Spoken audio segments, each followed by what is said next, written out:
오늘은 거룩하고 복된 주님의 날입니다. 이제 우리 다 같이 일어나셔서 신령과 진정을 함께 하겠습니다.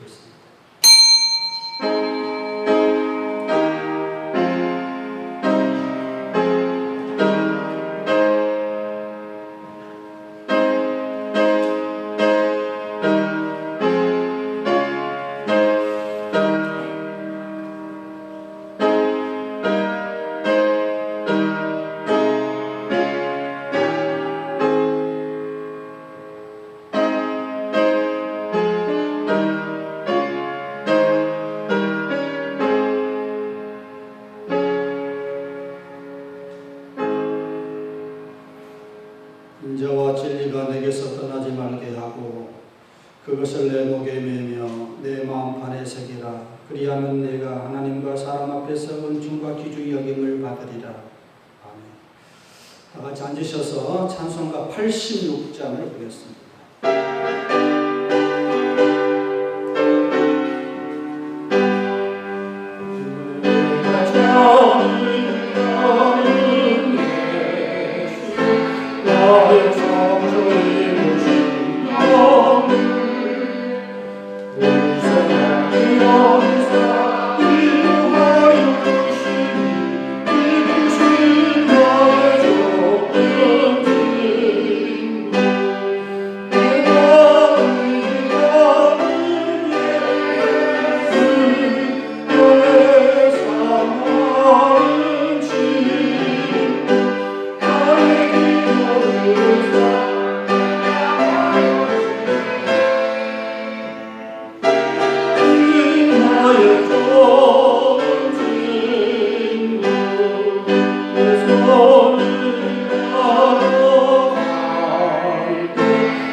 교도문 10번을 교도하겠습니다. 여호와는 나의 빛이요 나의 구원이시니 내가 누구를 두려워하리요.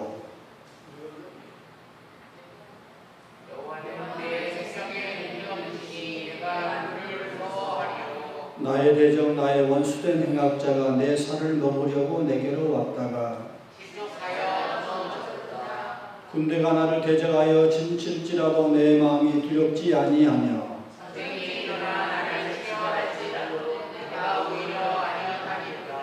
내가 여호와께 청하였던 한 가지 일 곧 그것을 구하리니 곧 나로 내 생전에 여호와의 집에 거하여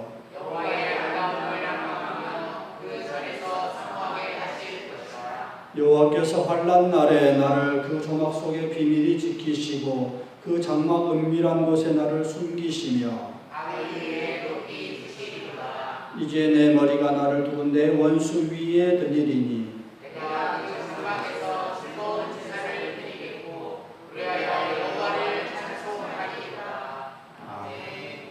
사도신경으로 우리의 신앙을 고백하겠습니다. 전능하사 천지를 만드신 하나님 아버지를 내가 믿사오며 그의 아들 우리 주 예수 그리스도를 믿사오니 이는 성령으로 잉태하사 동정녀 마리아에게 나시고 본디오 빌라도에게 고난을 받으사 십자가에 못 박혀 죽으시고 장사한 지 사흘 만에 죽은 자 가운데서 다시 살아나시며 하늘에 오르사 전능하신 하나님 편에 앉아 계시다가 저리로서 산 자와 죽은 자를 심판하러 오시리라. 성령을 믿사오며 거룩한 공의와 성부와 서로 교통하는 것과 죄를 사하여 주시는 것과 몸이 다시 사는 것과 영원히 사는 것을 믿사옵나이다. 아멘. 찬송가 414장을 부르겠습니다.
22절에서 24절까지 말씀.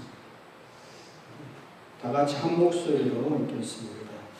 기드온이 그가 여호와의 사자인 줄 알고 가로되 슬프도소이다. 주 여호와여, 내가 여호와의 사자를 계명하여 보았나이다. 여호와께서 그에게 이르시되 너는 안심하라. 두려워 말라. 죽지 아니하리라 하십니다. 기드온이 여호와를 위하여 거기서 담을 쌓고 이름을 여호와 샬롬이라 하였더라.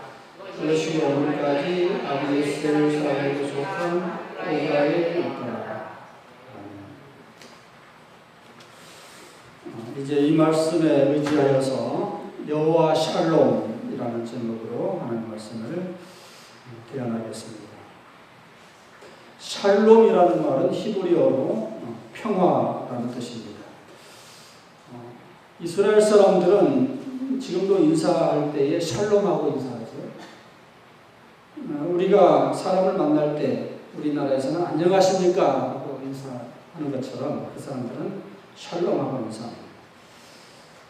그런데 그 샬롬이라는 말과 우리말의 안녕이라는 말이 거의 이제 비슷해요. 우리나라 사람들이 왜 안녕하십니까 라고 인사하냐면은 사실은 이제 밤새 안녕하십니까 라는 말을 줄임말인데 그 말은 우리 역사에 변란이 너무 많아서 기록에 의하면 960번 정도 우리 역사에 960번 정도의 변란이 있었다고 해요. 그러니까 밤새 안녕하십니까 라는 인사가 그냥 나온 말이 아니에요. 그만큼 변동이 많았다는 거예요. 사이가 불안한 겁니다. 그런 것처럼 이스라엘 역사도 보면은 우리가 성경에 보면 이스라엘 역사 나오잖아요. 바람잘날이 없는 역사죠. 이스라엘의 그 위치가 지형학적으로 보면은 흔히 이제 고대 문명을 만들었던 나라들, 이집트 문명, 그리스, 로마 문명, 또는 또 터키 쪽에 페르시아, 바벨론 이렇게 대단한 제국들이 있는데 그 한 복판에 이스라엘이 있어요. 그러니까 항상 이스라엘은 전쟁에 시달렸던 나라. 그래서 우리가 늘 밤새 안녕하십니까? 라는 인사말이 그냥 나온 게 아닌 것처럼 샬롬이라는 말도 그냥 나온 말이 아니죠.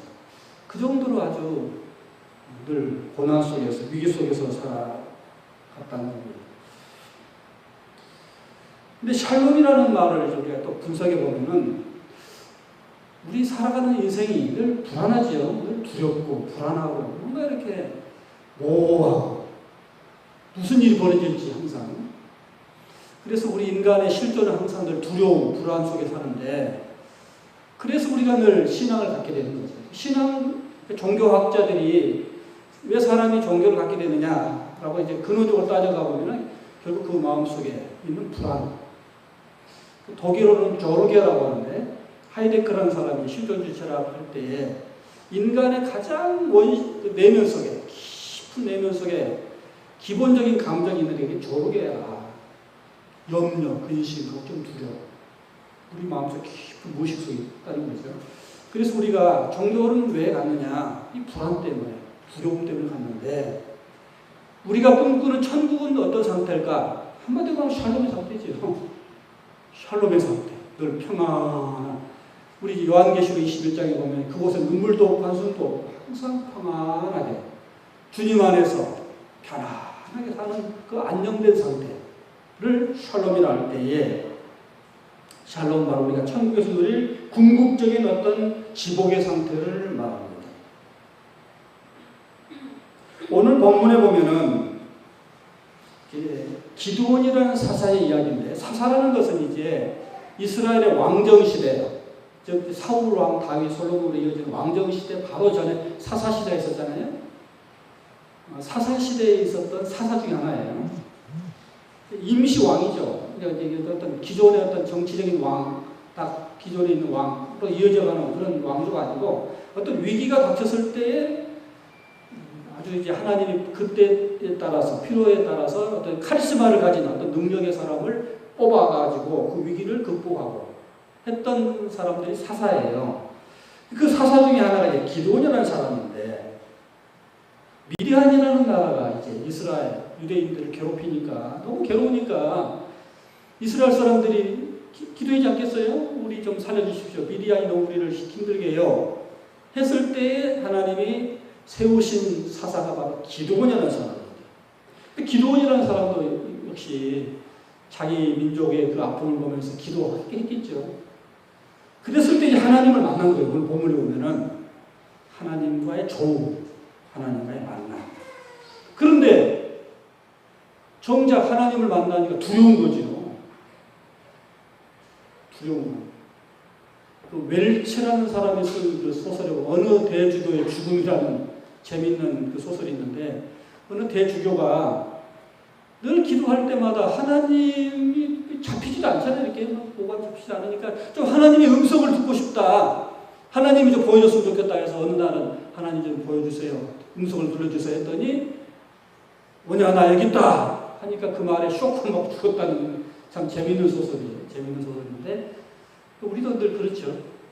하나님을 좀 감각이 안 잡히니까.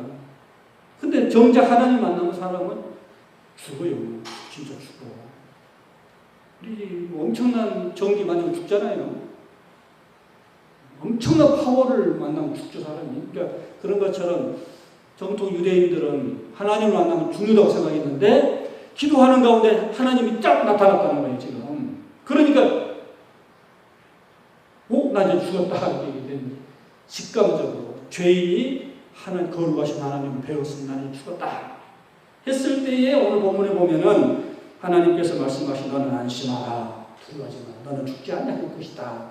오늘 본문에 나오는 내용이죠. 그래서 이제 기드온이 하나님을 뵙고도 죽지 않아서 너무 신기해서 그 자리에 제단을 쌓고 하나님 앞에 제사를 드리고 그곳 이름을 여호와 샬롬이라고 했다. 오늘 본문이 이제 그 내용인데 그 여호와의 샬롬, 여호와 샬롬이 가지고 있는 의미에 대해서 네 가지로 한번 설명해 드리겠습니다. 여호와 샬롬이 품고 있는 네 가지의 의미. 첫째는 여호와 샬롬은 위로의 하나님이다.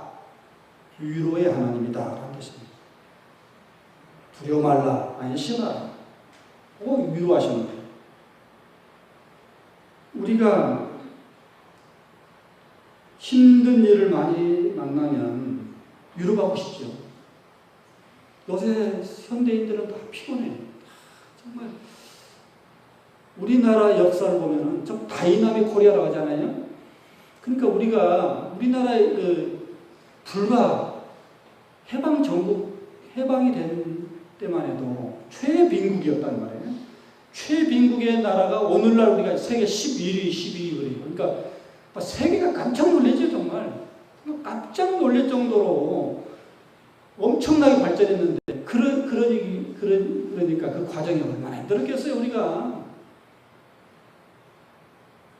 서구라파가 근대화를 이룰 때 200년, 300년이 걸려 우리는 50년 만에 축소에서 압축 성장을 했거든요. 그러니까 얼마나 학생들은 죽어라 공부하고 직장인들은 죽어라 일하고. 우리 큰아들이 대기업에 들어갔을 때 처음에 막 새벽 4시, 5시에 나가서 저녁 10시 막 들어오고 그랬어요. 그게 요새는 많이 이제 저녁 있는 삶이라 해서 많이 여유롭게 가잖아요. 근데 불과 몇 년 전만 해도 대기업에서 일하는 사람은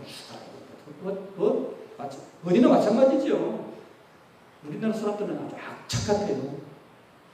프로야구 선수들, 축구 선수들도 요새 선수들을 막 학대하고 그랬다고 많이 나오죠. 근데 사실은 또 이제 우리가 올림픽이나 이런 데서 참 성적이 많이 좋아진 것은 그냥 된 게 아니죠. 그냥 죽어라고 그냥 몰아친 거죠. 거기에 대한 부작용들이죠.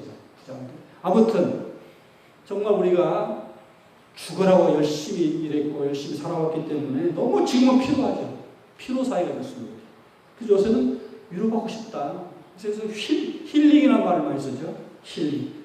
서점가에도 보면은 책들 중에 힐링에 대한 책들이 많죠. 너무 지쳤다. 이제는 좀 힐링하고 싶다. 위로받고 싶다. 좋은 곳에 가서 좀 편히 쉬고 싶다. 요새도 휴가철이니까 많은 사람들이 좀 좋은 곳에 가서 좀 쉬고 싶다. 그런 생각도 들고 운동도 해야 하고 힐링 분야에서 많이 생각을 하죠. 그런데 진정 우리가 힐링이라는 것은 궁극적인 힐링은 하나님의 품에 안길 때지요. 어거스틴이 했던 유명한 말이 있습니다. 하나님 당신의 품에 안기기까지는 내게 참된 평안이 없었습니다. 참된 안식이 없었습니다. 여러 이제 젊은 날에 방황하던 어거스틴이 하나님의 품에 안겼을 때에 나온 말이죠. 어거스틴의 참회력을 보면 그 말이 나와요. 유명한 말입니다. 진정한 위로, 진정한 안식, 평안은 하나님의 품에 안길 때다. 그런 거죠. 우리 찬송가 83장에 나의 마음에 쑤신 구름 가득하게 덮이고 슬픈 눈물 속절없이 흐를 때에 인자하고 부드러운 음성으로 부르사 나를 위로하리 누구 있을까? 주 예수밖에 누가 있으리야. 슬퍼 낙심될 때에 친구 되시는 주 예수밖에 다시 없도다. 그렇죠. 오늘 우리가 주의 전에 나와서 예배를 드린 것도 어떤 점에서는 주님의 품에 안겨서 위로받고 싶어서 온 거죠. 어느 며느리가 시어머니를 모시고 있었는데 그 시어머니가 병환이 나서 오랫동안 병석에 누워 있었습니다. 며느리는 하루에도 몇 번씩 시어머니의 옷을 세탁해야 했습니다. 또 병간호를 하느라고 외출도 마음대로 할 수 없습니다. 그러니 얼마나 답답합니까? 옛말에 긴 병이 호졌다고. 며칠이야 이렇게 잘 보살피겠지만 몇 달, 몇 년 병원을 이렇게 오래 가니까 참 어려운 문제가 아닐 수 없지요. 이 며느리 역시도 점점 짜증이 나기 시작했습니다. 왜 이렇게 빨리 안 돌아가시나? 왜 이렇게 오래 사실까? 생각합니다. 시어머니 약을 다리면서도 왜 나는 이렇게 힘들게 해서 시집살이를 해야 하나? 남들은 참 편하게 잘들 살던데 그런 생각이 든 거죠. 그러다가 문득 지난주 목사님의 설교가 그의 귓가에 맴돌았습니다. 하나님은 사랑이시라. 네가 보이지 않는 하나님을 보이는 네 부모도 사랑치 못하면서 어떻게 보이지 않는 하나님을 사랑한단 말이냐 하는 그런 요지의 설교였어요. 그 말씀이 딱 꽂히니까 이제 어떤 마음에 어떤 찔림이 있었겠지요. 그래서 이제 약을 다리다가 말고 그 자리에 무릎을 꿇고 엎드렸습니다. 그리고 하나님께 회개를 했습니다. 하나님을 사랑하지 못한 이 여종을 용서해 주시옵소서. 오늘날까지 사랑한다 하였지만 그 모든 것이 거짓이었고 위선이었습니다. 하면서 이제 눈물을 흘렸어요. 그런 생각을 바꾸어서 이제는 어머니를 참 정성으로 잘 보살펴야겠다 하고 약을 가려서 이제 다시 어머니에게 들어갔습니다.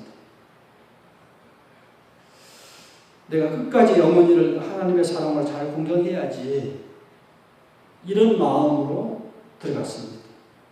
사람이라는 것이 이렇게 보면 알잖아요. 눈빛을 보면 알지, 얼굴빛을 보면 알지. 좀 시어머니가 며느리 얼굴을 보더니 오늘 좀 다르네. 사람이라는 건 다 이렇게 보여요. 말은 안 해도 보인단 말이에요. 오늘 네 동자가 예전 같지 않구나. 사람을 속일 수 없는 거지. 전에는 시어머니가 귀찮고 짜증이 나서 빨리 돌아가셔서 사는 마음이 생각이었지만 이제는 편안한 마음으로 대하다 보니까 눈빛이 벌써 달라지는 거지. 그 후로부터 이제 은혜가 넘치게 되었습니다. 기도줄이 잡히기 시작했습니다. 가정이 지옥에서 천국으로 변했습니다. 사람이 다 마음먹게 달리니까 마음먹게 달렸죠. 콧노래를 부르면서 일하게 되었다. 하나님의 위로의 향이 그에게 임했기 때문입니다. 위로의 향. 하나님이 나를 살리기 위해서 당신의 아들까지 주신 바 된 그 사랑을 내가 받았는데 라는 생각에 그렇게 사랑이 변한 거죠. 두 번째 여호와의 샬롬. 여호와 샬롬은 평강의 하나님이라는 뜻입니다. 평강의 하나님. 이사야 57장 21절에 하나님의 말씀에 악인에게는 평강이 없다 하셨느니라. 그런 말이 나옵니다. 악인에게는 평강이 없다. 평강이라는 것은 하나님의 선물이에요. 하나님의 선물. 우리 찬송가에도 나오죠. 평화로다 하늘에서 내려오네. 그 사랑의 물결이 영원토록 내 영혼을 고이 싸네. 평화는 하나님의 선물입니다. 이게 어떤 외적인 어떤 것으로 오는 게 아니에요. 우리는 돈이 많으면 막 행복이 오고 막 올 것 같잖아요. 근데 그게 아니라 평화는 하나님이 하늘에서 주신 선물이다. 그런 거예요. 하나님이 주신 선물이다.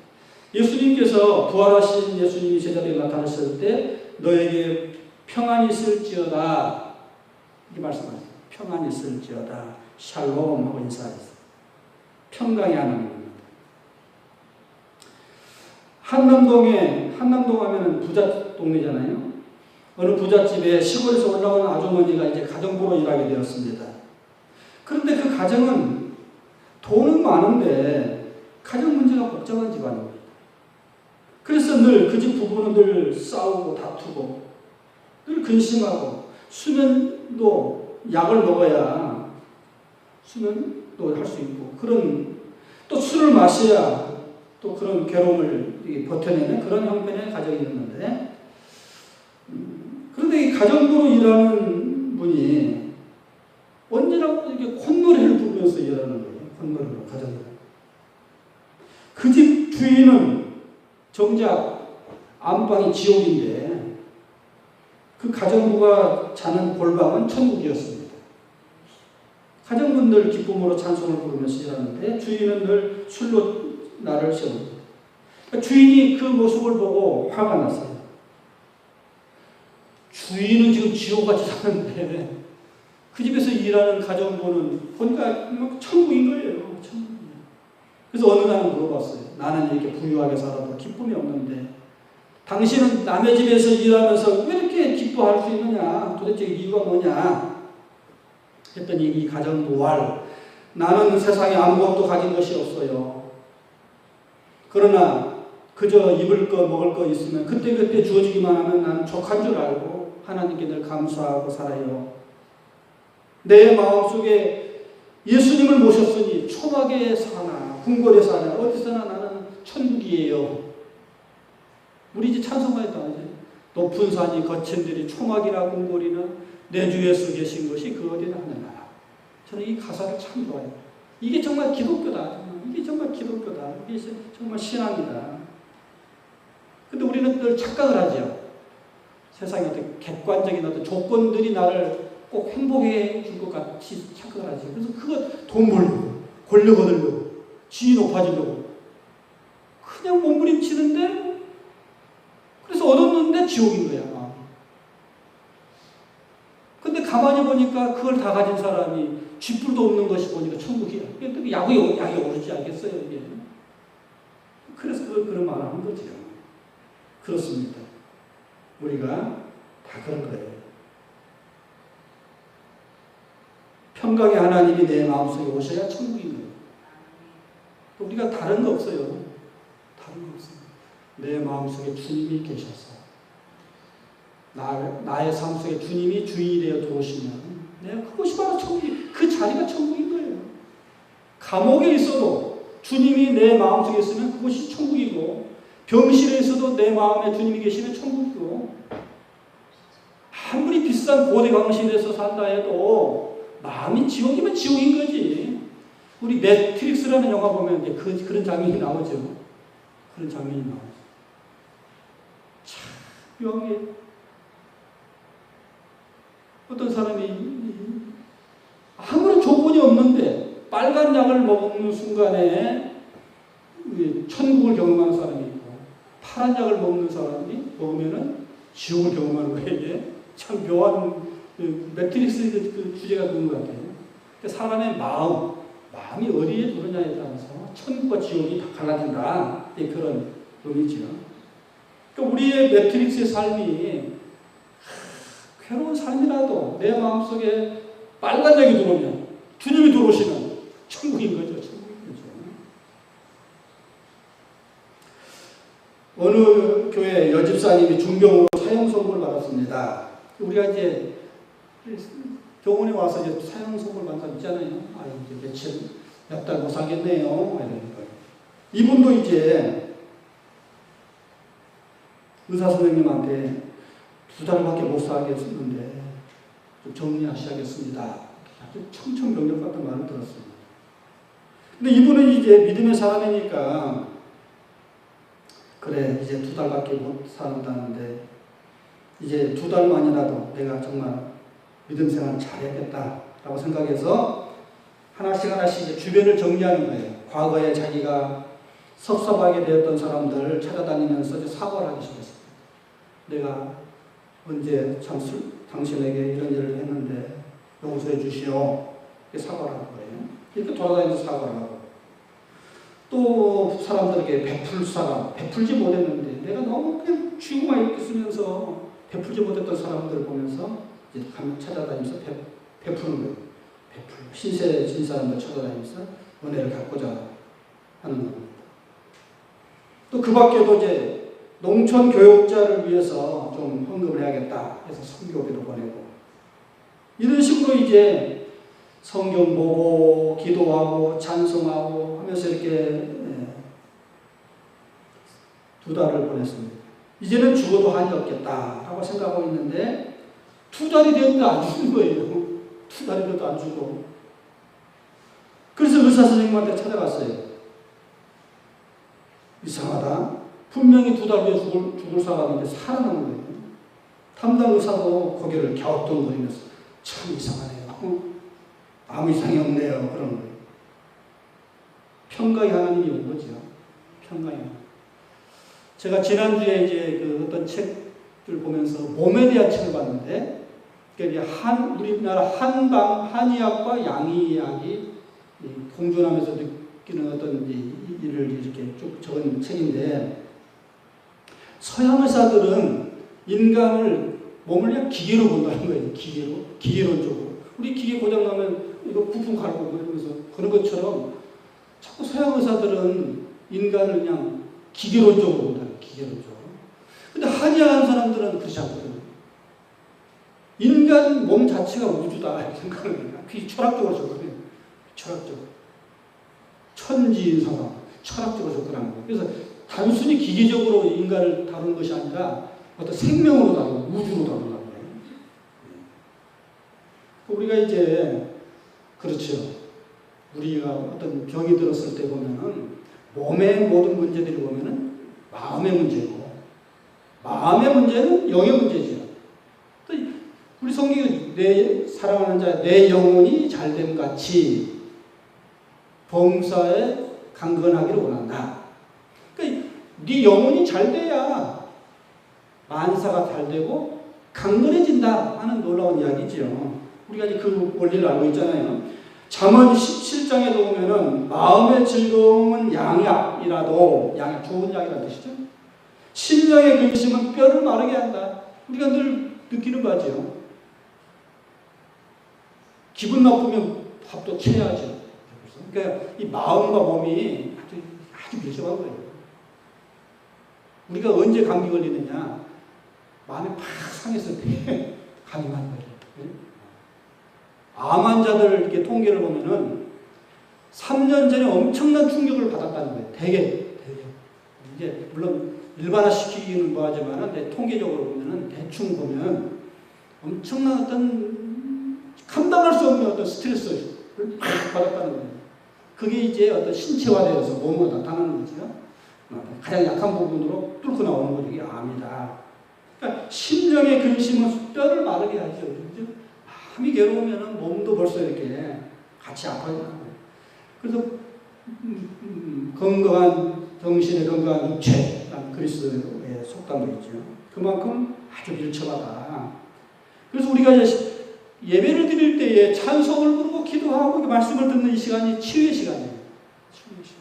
심령이 하나님 앞에 이제 동양처럼 기를 받는 거예요. 이게 좋은 기를 받는 거예요. 에너지를 받는 거예요. 성령이 충만해지면은 마음속에 기쁨이 넘치고 내 마음에 주님이 오셨다고 생각하는 내 마음에 천국이고 그러다 보면 마음의 에너지가 넘쳐서 병도 죽인다. 제압할 수 있다. 예배 시간이 바로 치유의 시간이에요. 치유의 시간. 아주 좋은 시간입니다. 이상구 박사가 요새 이제 인터넷에 많이 나오대요. 몇 년 전에, 한 10년, 20년 넘은 것 같은데, 이 사람이 굉장히 TV에 나와가지고, 인기를 얻었을 때가 있었죠. 안식교 쪽인데 엔돌핀이라는 말을 처음으로 이제 우리 옛날에는 사람들이 뭐 엔돌핀이라는 말도 몰랐는데 이 사람이 처음에 엔돌핀이라는 이야기를 하면서 나왔단 말인데 그때부터 유행하기 시작했죠. 사람이 마음이 기쁘고 즐거우면은 이 엔돌핀이 나와서 병을 이겨낼 수 있다. 지금 생각하면 면역 체계를 강화시킨 거죠. 우리가 이제 성령이 충만하면 엔돌핀이 막 나오는 거죠. 나오는 거예요. 의학적으로 설명할 수 있는 거예요. 가장 좋은 약이죠. 가장 좋은 약. 그러니까 우리 몸이 참 신비한 게 마음이 기쁘면은 좋은 약을 막 생산해요. 우리 몸 자체가 제약회사야. 제약회사. 좋은 약이 막 나와. 엔돌핀 같은 약들이.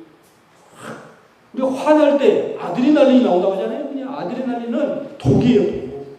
사람이 화를 내고 그러면은 독이 나와요. 진짜. 그래서 약한 기관을 이게 병이 된 거 아니에요? 화를 많이 내고 짜증을 부리고 이러면서 막 독이 나오고 마음이 기쁘면 막 좋은 약이 엔돌핀 같은 좋은 약이 나온단 말이에요. 이게 다 성경에 나와 있는 말이죠. 마음이 기쁘면 양약이다. 마음이 편해한다. 이건 이미 의학적으로도 증명된 사실입니다. 그러니까 사람을 기계로 보면 안 돼요. 서양 의학이 이게 문제입니다. 기계는 아니에요. 사람은 유기체고 영적인 존재입니다. 영적인 존재. 마음으로도 얼마든지 치유가 됩니다. 물론 이제 100% 뭐 다는 아니죠. 그렇다고 나 이제 약 안 먹겠어요. 나 수술 안 해. 그러면 안 돼요. 그런 거 아니고 어느 정도. 우리가 플러스 배우과라고 해요. 마음에 벌써 기쁘고 그러면은 어느 정도는 신앙요법이죠. 신앙. 오늘 환우들도 에너지가 넘치셔야 되길 바랍니다. 하나님 나와 함께 하시니까 할 수 있어. 긍정적인 이게 투명 의지라는 것이 굉장히 중요합니다. 나 이제 끝났어. 끝나는 거고 너의 믿음대로 되죠. 이 정말 위대한 말이에요. 정말 위대한 말이에요. 사람이 참 이상해요. 그 생각대로 가요. 믿음대로 가요. 마음이 그렇게 가는 거예요. 그 다음 세 번째 여호와 샬롬은 화친의 하나님. 화친의 하나님. 우리가 하나님과 늘 뭔가 서먹서먹해요. 왜 그래? 죄 때문에 그렇죠. 태양이 아무리 떠 있지만 먹구름이 지금 우리 지금 먹구름 꽉 껴 있잖아요. 별로 이렇게 날씨가 안 좋죠. 먹구름이 태양을 사이에서 가리고 있기 때문에 태양이 빛나지 않을 뿐이지. 우리와 하나님 사이가 왜 이렇게 늘 불편합니까? 뭔가 이렇게 화목하지 못하고 죄 때문에 그렇죠. 죄 때문에. 이 죄 문제를 해결하지 않고는 사람에게는 평강이 없지요. 그래서 구약시대 때는 제물, 양이나 염소를 하나님께 바침으로 죄 문제를 해결했어요. 이걸 속죄양이라고 해요. 속죄양. 그 완성품이 십자가죠. 세상 죄를 하나님의 어린 양이로다. 예수께서 우리의 모든 죄를 다 뒤집어 쓰고 죽어준 거죠. 우리의 모든 죄를 그냥 청소기로 빨아들여서 당신이 확 죽어버린 거예요. 문제 해결되는 거죠. 진공청소기처럼. 그게 바로 구원이죠. 구원. 그래서 그리스도 안에 있어야 평강이 온다. 죄 문제가 해결됨으로써 평강이 온다. 그런 말입니다. 원수된 하나님과의 관계가 회복되었다. 바울서실에 보면 수없는 말이 나오고 그 말이어서 쉽게 말하면 그 이야기입니다. 죄 때문에 우리가 하나님 사이가 서먹하고 원수되었는데 하나님의 어린 양 예수 그리스도의 십자가로 인해서 우리가 죄 문제가 해결되면 화목하게 되었노라. 화목하게 되었노라. 이 죄 문제가 해결되면은 마음이 편안해집니다. 사람이 죄 짓고는 못 살죠. 죄 짓고는 못 살죠. 이 죄 문제를 해결해요. 러시아 황제 이반 3세라는 분이 있어요. 아주 선정을 베풀었던 위대한 왕으로 역사가 기록합니다. 하루는 그가 민정 시찰을 위해서 일일이 궁을 나섰습니다. 하루는 심한 비바람이 치는 밤에 방랑객으로 과정을 하고 이 집까지 문을 두드립니다. 유숙을 청해도 어느 집이든 다 거절했습니다. 그런데 어느 한 가난한 농부집에 이르렀을 때에 그 집에서는 이제 영접을 해준 거예요. 들어가 보니까 부인이 막 해산을 해서 몸물조리를 하고 있는 중인데도 친절하게 집 방석을 내주고 빵 한 덩어리와 물 한 그릇을 주면서 손님을 극진히 대접했습니다. 황제인지도 모르고 본 거예요. 황제인지도 모르고. 그래서 이반 황제가 우리나라에 이렇게 훌륭한 백성이 있구나, 참 착한 백성이로다 생각하고 후못했습니다. 그런 그날 저녁은 거기서 자고 이튿날 아침에 고맙다고 인사하고 궁으로 돌아갔습니다. 그리고 오후에 이르러서 이 황제가 신하들을 이끌고 그 집에 찾아왔어요. 그리고는 이 농부의 손을 붙잡으면서 지난밤에 후한 대접을 감사하고 금호 한 자루를 농부에게 주었다는 겁니다. 이것은 당신의 생활이었으시오. 성경에 보면 아브람도 부지중에 천사를 영접했다. 남는 옷을 입고 찾아온 손님을 잘 대접했는데 알고 보니 하나님이셨다. 이제 그런 이야기가 나오고 창세기에 보면. 그래서 하나님이 그 후로 아브람을 너는 내 친구다. 아브람은 나의 벗이다. 하고 애칭을 붙여주지 않습니까? 욥기 22장에 보면은 너는 하나님과 화목하고 평안하라. 그리하면 복이 내게 임하리라. 하나님 우리를 가까이 하기를 원하십니다. 그런데 문제는 늘 이렇게 남는 모습 보셔요. 남는 모습. 예수님도 그 말씀을 하실 때 복음서에 보면은 아주 가난하고 병든 사람은 나그네에게 한 것이고 나에게 한 것이다. 또 환자들, 병자들 찾아다니면서 위로했느냐? 그이고 나에게 한 거야. 하면서 하시는 말씀이 너희 주위에 있는 하찮게 보이는 그 사람한테 잘해. 그 사람이 곧 나야. 그런 거예요. 이게 바로 이런 사상들이 보편화되면 이것이 바로 천국이겠죠. 우리는 얼마나 사람을 무시합니까? 그래서 옷도 참 이렇게 좋게 입으려고 좋은 차, 좋은 집 살려고 하는 게 무시 안 나가려고 한마디로 솔직하게 말 무시 안 나가려고. 제가 언젠가 그 티코를 타고 워커힐 호텔 갔더니 그렇게 멸시를 하더라고요. 사람은 그런 거예요. 벤츠를 타고 쫙 들어가야 이렇게 고개를 그냥 90도로 잘하지. 티코 타고 나가면 멸시를 하는 이게 사람이. 그래서 없어도 뭐 이렇게 사람들이 이렇게 무시를 당하죠. 그런데 기독교는 오히려 그런 사람한테 잘해라. 나한테 한 거야. 나한테 한 거야. 내 친구로다. 네 번째로 이제 마지막으로 여호와 샬롬은 승리의 하나님을 의미합니다. 승리의 하나님. 전능하신 하나님께서 기드온에게 너는 두려워하지 말라. 이제 여호와의 사자가 되어서 저 강한 미디안 사람 치기를 한 사람 치듯 하리라. 그러니까 전쟁을 앞두고 이제 아까 말한 거죠. 미디안이 막 괴롭히니까 우리 일본한테 얼마나 시달렸어요. 또 중국한테 얼마나 시달렸어요. 우리나라가 참 불쌍한 민족인 것처럼 이스라엘도 그랬단 말이에요. 그러니까 이제 화가 나서 이제 더 이상 우리가 안 되겠어 하면서 짠하고 등장한 기드온이라는 사람인데 너 두려워하지 마. 저것들 내가 너와 함께 할 거야. 승리할 거야. 우리가 세상을 보면 늘 두렵잖아요. 내 주위에 보면은 나보다 강한 사람이 많고 나는 당하기만 하고 시달리고 두렵지요. 그럴 때면 하나님이 두려워하지 마. 내가 너와 함께 할 거야. 너 승리할 것이야. 바로 그 말입니다. 바왕을 굴복시켰던 그 신앙. 그죠? 그 세계 역사를 보면 참 재밌는 게 로마 하면은 천년 로마예요. 천년. 그 대단한 로마를 굴복시켰던 정신적인 영적인 세력이 기독교입니다. 그러니까 초기에는 엄청 당했죠. 많이 죽임을 당했어요. 저도 이제 그 콜로세움에 가서 보니까 그것이 바로 많은 크리스찬들이 잡아다가 사자 풀어놓고 죽였던 곳이거든요. 그렇게 박해를 당했던 기독교가 그 대단한 로마를 굴복시킨 힘이 어디서 나오느냐? 하나님이 주신 사랑을 가지고 그들을 사랑했단 말이에요. 사랑 앞에서는 어떻게 할 수 없는 거예요. 그래서 무너지는 거잖아요.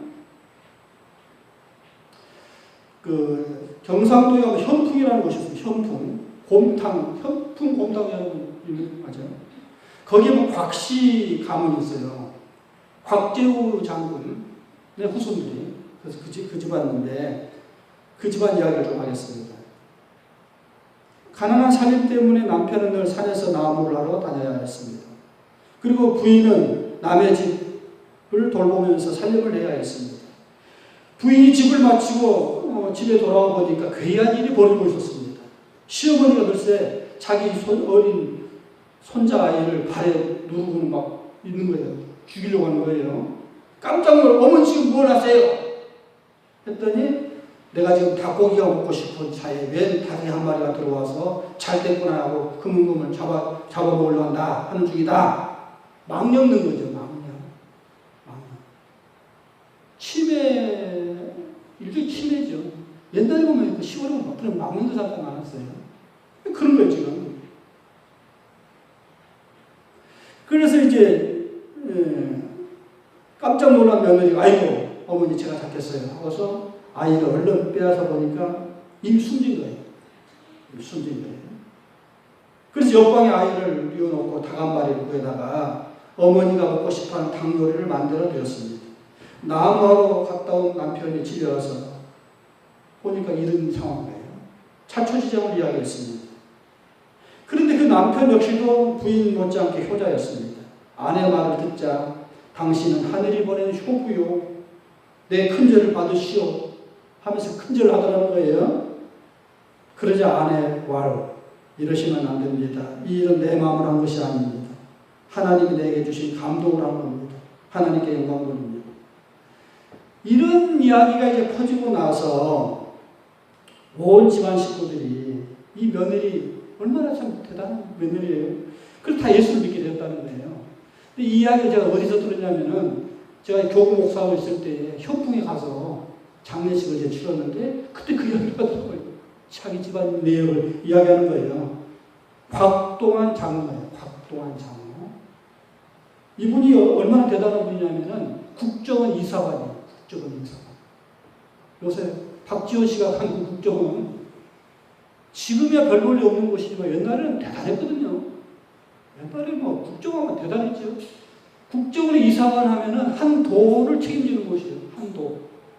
경상도 한쪽을 쥐었다 폈다 할 수 있는 그런 막강한 힘을 가진 사람이 국정원 이사관이에요. 그러니까 그리고 가보니까 장례식이 대단하더라고요. 대단한 집안의 장례니까. 아무튼 문제는 신앙으로 극복한 거 아닙니까? 참 어떻게 내 자식을 죽이는 그 시어머니를 사랑할 수 있어요? 내 자식을 죽였는데.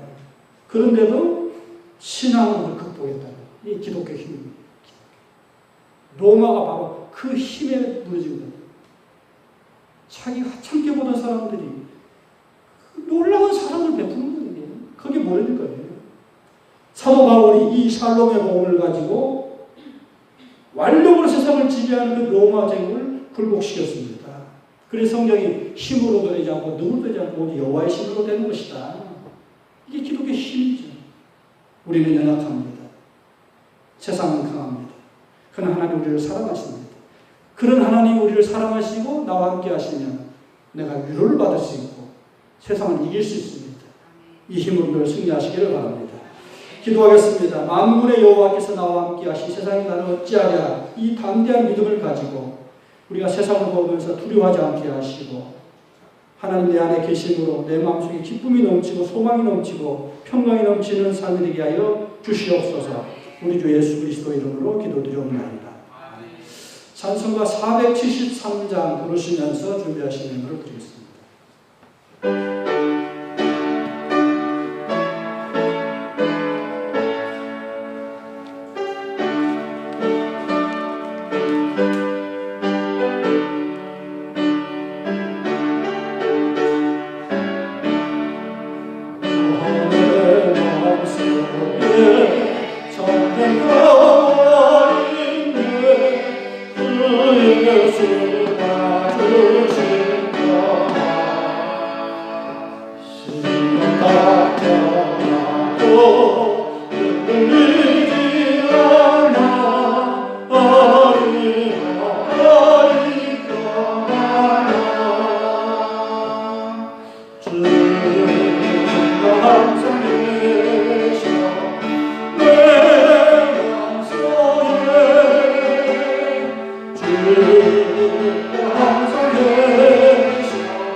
우리의 살아가는 삶이 마치 전쟁터와 같이 늘 긴장이 되고 늘 두렵습니다.